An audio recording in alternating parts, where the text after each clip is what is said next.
Can the transfer portal save Clemson football?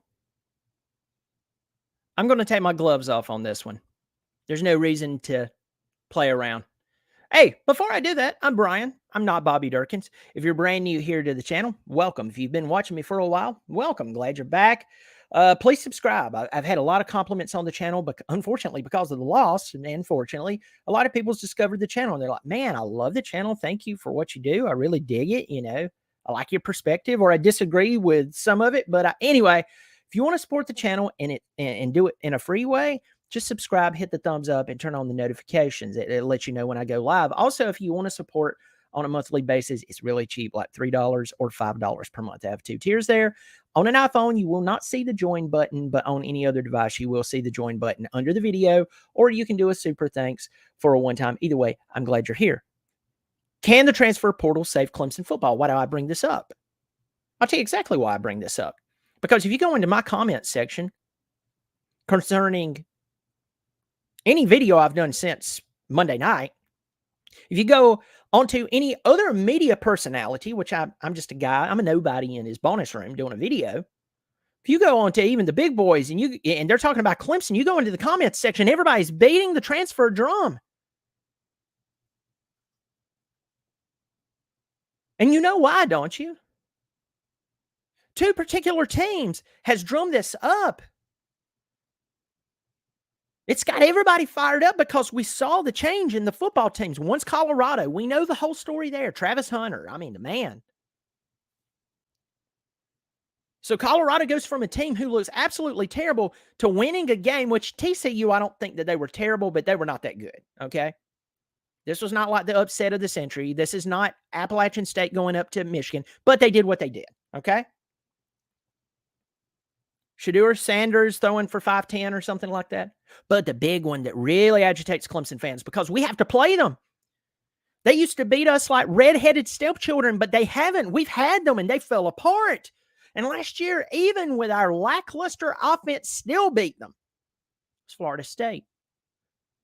Everybody forgets that Travis, or not Travis, but Jordan Travis, their starting quarterback, is a transfer from Louisville. He's been at Florida State for so long, but most people forget that. Of course, Jared Verse on the defensive line. This is a guy transferred in from itty-bitty Albany.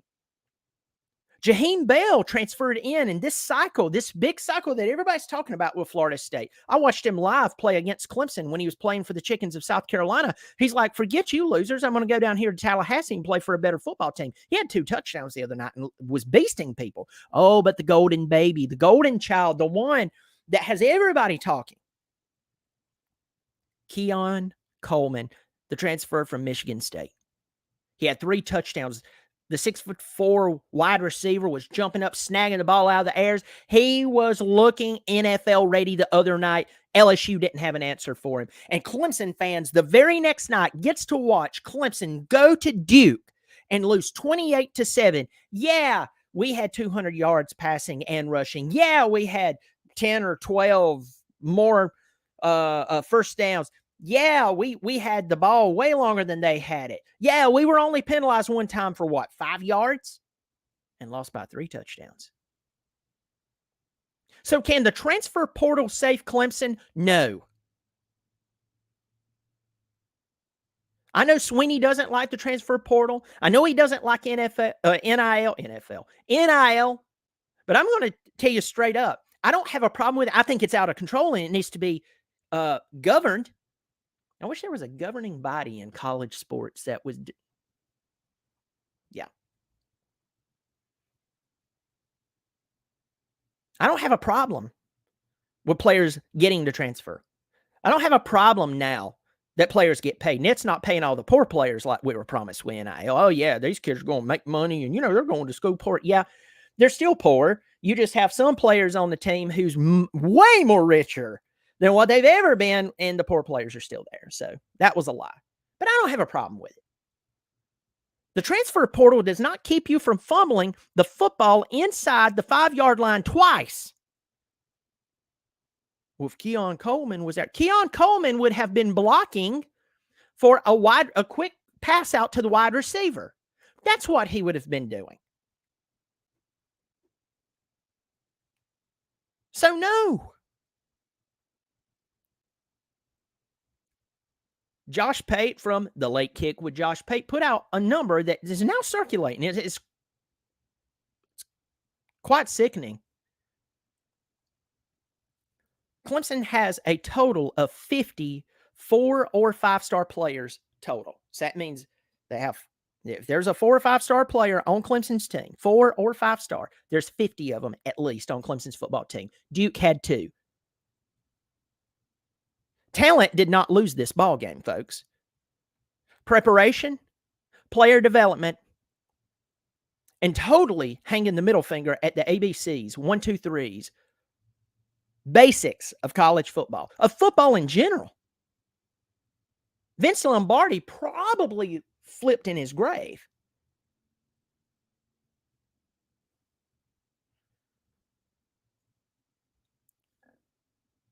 If Clemson has these transfers come in and they're not going to develop them and they're not going to have good preparation and they're not going to take care of the football and they're not going to abide by the basics of football, let me tell you what's going to be even worse. You're going to have players start to transfer in and then they're going to leave and people are going to be like, dude, do not go to Clemson. That's a career ender if you go to Clemson.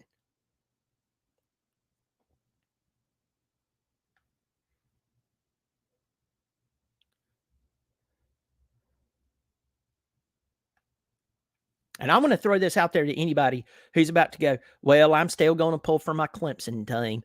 Listen, I pulled for Clemson during the Hatfield, Tommy West, Tommy Bowden, Dabo Swinney when he went 6-7, in his second full season. I've been pulling for Clemson. I'm going to still pull for Clemson. I didn't say I wasn't going to pull for Clemson. That's what I hate about people's judgment. I'm guilty of this some, but as I'm more mindful of it, I'm guilty of it less. We have extremes.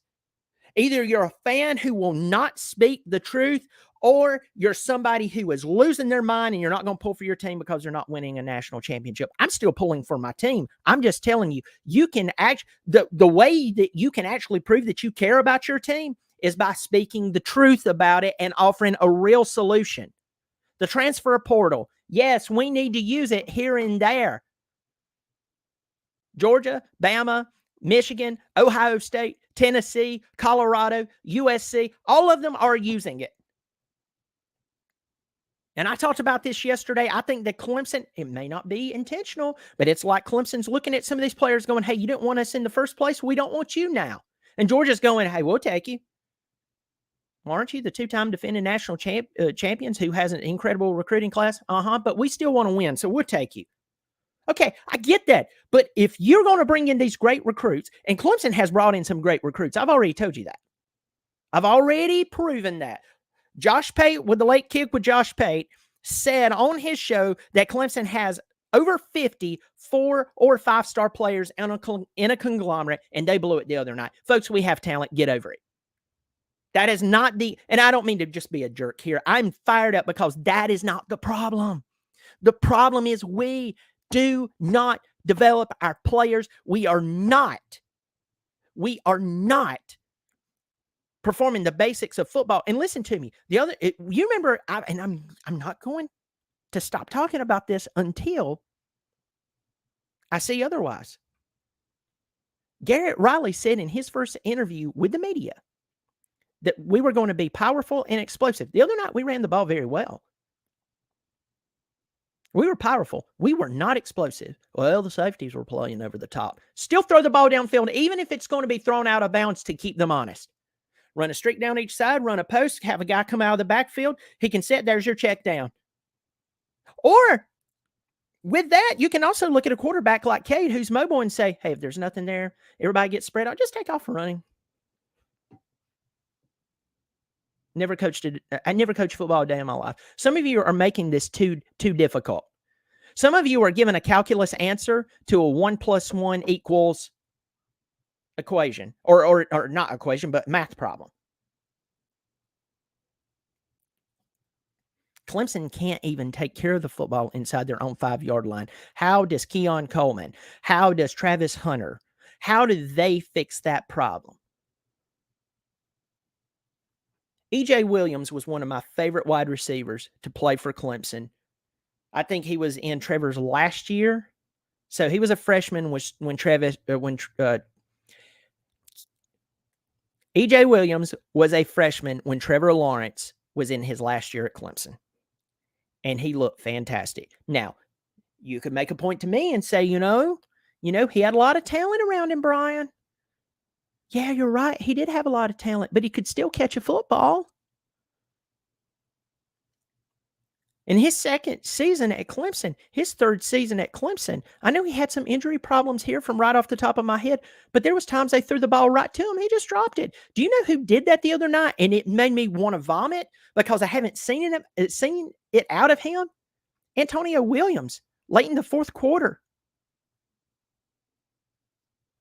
You mean he can do that coming out of Irmo, South Carolina, right out of high school? He can catch the football. I was there at the NC State game when he went up between guys and caught the football falling and looked like a gem. But he spends one season at Clemson, and now he can't catch a common route that he knows it's going to be contested with a secondary member. It doesn't sound like Antonio's fault.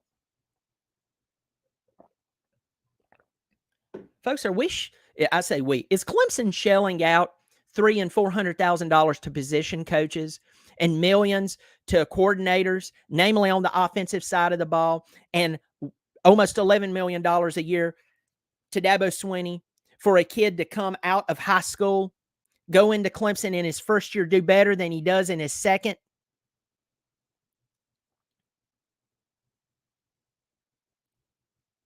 Tell me how that works.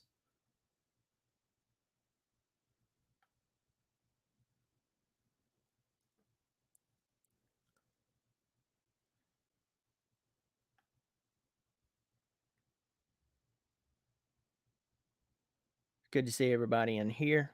Got a bunch of great comments. First of all, if you have not subscribed to the channel, hey, that's a free way to support the channel, and I do appreciate it.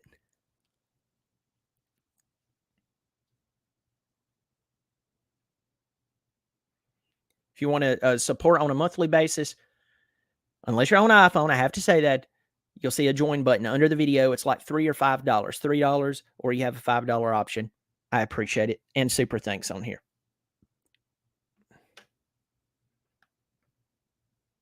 Getting back to this. And Dabo Swinney has done more for Clemson than anybody. Period. You know it. I know it. We all know it.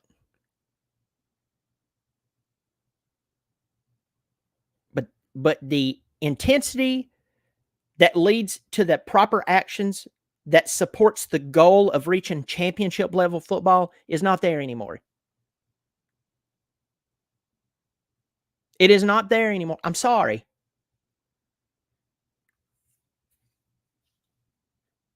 I'll tell you a personal story. Me and my dad used to play NCAA football when I was growing up. We played it. Heck, we played it while I was an adult. We don't get together and play anymore. I still see my dad, but I'm just saying we don't play the game anymore. I'm hoping this new game will come out and hopefully it'll be good and it won't be all messed up or something. But my dad had this tendency. He would get, and this was like every game, y'all. I mean, I'm admitting it. He would get 500 yards of total offense on me, but I'd beat him by 4 touchdowns. If you went and you looked at the stats, you'd be sitting there scratching your head going, am I having an aneurysm at the stats I'm reading? Brian's really terrible at defense until you got me in the red zone. I stopped his tail. And Dad, if you're watching this, I got you. You know I got you. He's laughing probably. And you know what my dad would look at me and say? He would say, man, look at all that yardage you gave up. And I'd say, Dad, look at the scoreboard. I beat you by 4 touchdowns. Folks, that's what Dabo Swinney is. Well, I'm not even going to say Dabo. I'm saying that to all the Clemson fans who are looking, saying, even myself, I'm looking, go, man, 200 yards rushing and 200. I mean, folks, we still lost by 3 touchdowns. 3 touchdowns.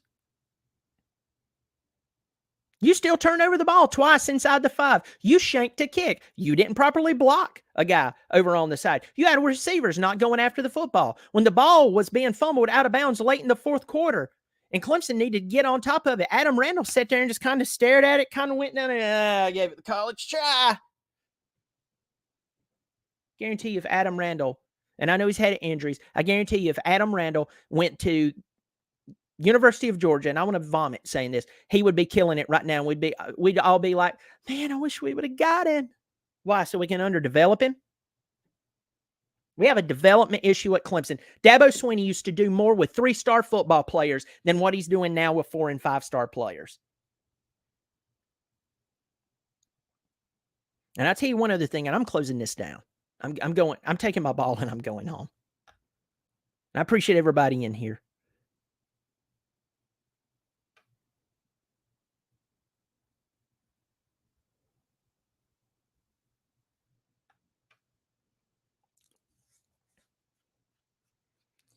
With the development problem at Clemson and with the questionable coaching hires in the past few years, and with the lack of wanting to go to the transfer portal. Now, I will say this. If somebody wants to rebut me and say, well, Brian, would you not say that not going to the transfer portal would also be evidence that the culture has changed and for the worse? I'm not talking about, players getting arrested for assault, sexual assault, or coaches being arrested over the weekend because, that they were doing something crazy. Now, I'm not talking about that, but I'm talking about the winning culture that makes everybody care, that makes everybody excited to see Clemson football. Those days are gone. The intensity, the powerful explosiveness, those are gone. Those days are gone. Okay. But with all, you could say that the transfer portal is an extension to prove that those days are gone, that we would not go after the best available players if we lacked within a certain unit, offensive line, a secondary. Maybe we have good wide receivers, but we wanted a great wide receiver to come in. Yes, that would be a valid point. It doesn't stop us fumbling the ball twice inside the 5-yard line. It doesn't. Clemson is 1-3 in their last 4 football games, folks. Chew on that. But with all of that said, and this is my final statement, I'm becoming an advocate for a tiered contract. Now, I know that current contracts now has incentives that if you win a national championship, you get this bonus or so. And someone said that there's a couple of coaches who has this tiered contract sense. I don't know who those guys are. Somebody put it in the comments section yesterday. I haven't investigated it. But here's my suggestion. Instead of saying, hey, you get $10 or $11 million per year, here's what should be said. Here's a $2 million base, which, by the way, if you make $100,000 a year, it'll take you 20 years to make $2 million. So stop sitting here watching ESPN, watching all these football players get $250 million contracts and acting like $2 million is not a year. A year is not that great of money when you won't make that in 20 years if you make $100,000 a year. You're living outside of reality. But $2 million, the coach would receive a baseline of $2 million. If you win 8 games, you get a certain amount. If you win 10 games, you get a certain amount. If you win the conference championship, you get a certain amount. If you get to the college football playoff, you get a certain amount. And if you win the national championship, you get the $11 million. But if you don't do all of those things, guess what you get? You get the $2 million. And I'll guarantee you what would happen. Players would be developed. Proper coaches would have been hired a long time ago. A long time ago. Players that are stepping their foot on the field, we would have cared less if you were friends with their dad, friends with their high school coach. If you used to sit in some type of camp or league or organization in a group with these guys and you just happen to like them, you would care less if they used to play at Clemson. No, you would be driven to put the best players, the best coach, the best developers, the best game plan into action because you wanted that money. And I think Dabo is a good guy. He's done more for Clemson. I respect what he has done. I am not ripping on him as an individual. And he doesn't care what I think. I'm a nobody. and you're a nobody. You get that? When you go and you pay $400 or $500 per ticket to go see some big game, you're a nobody. They don't care. Get lost. Scream all in or go away. But I don't think he's a bad. I think he's a good guy. I think there's a lot of things I like about him. But this, he looks complacent. And if you and I did the same thing on our job, we would be fired. Well, I had a record sales months ago. I'm in sales. I'm in software sales. And I've had some incredible quarters. I have blown the roof off the quarter, but let me tell you what matters right now. And that's the nature of the beast. And I think that if we had contract restructures, and it's not going to happen, folks, kiss that goodbye. If we had contract restructures like I laid out just a second ago, you'd be seeing a lot of different approaches in Clemson, South Carolina, and in a lot of other programs. You would see true competitiveness come out, and the bit of complacency, it would be gone, whether it's conscious or unconscious. Folks, it's good to see you. If you haven't subscribed, please subscribe. It's free. My analytics says that most of you, even though this channel is growing like wildfire, and by the way, Always Irish stopped by. If you don't know Always Irish, he writes for USA Today, and he has a great Notre Dame football channel. Stop by, drop me the nicest compliment today. Tell me how much he appreciated the show, and a lot of you have been doing that. Just please, and I appreciate that Always Irish. Hopefully, if you see this, hopefully you'll come back on the show very soon, or maybe I'll come on your show and we can, I don't know, rag on each other. But it would be good to see you. But I do appreciate the compliment. And folks, I appreciate the compliment from you. If you want to support the channel for free, subscribe. As I was saying, the analytics says most people is not subscribed, and it's there. There's a lot of people watching. That's free. Also, if you want to subscribe on a monthly basis, unless you have an iPhone, the join button is right below the video, and it's $3 or $5 per month, as well as super thanks, folks. Thank you so much. Can this transfer portal save Clemson with its current practices right now? No. It won't. I'm still pulling for my Tigers. I pulled for them through much worse, but if things don't change, we're going to head right back to those days of the 2002 days, the 2004, the wasted talent, if something doesn't change. But yeah, I'll pull for my Tigers. Folks, thanks for joining. I'll catch you next time. As always, go Tigers.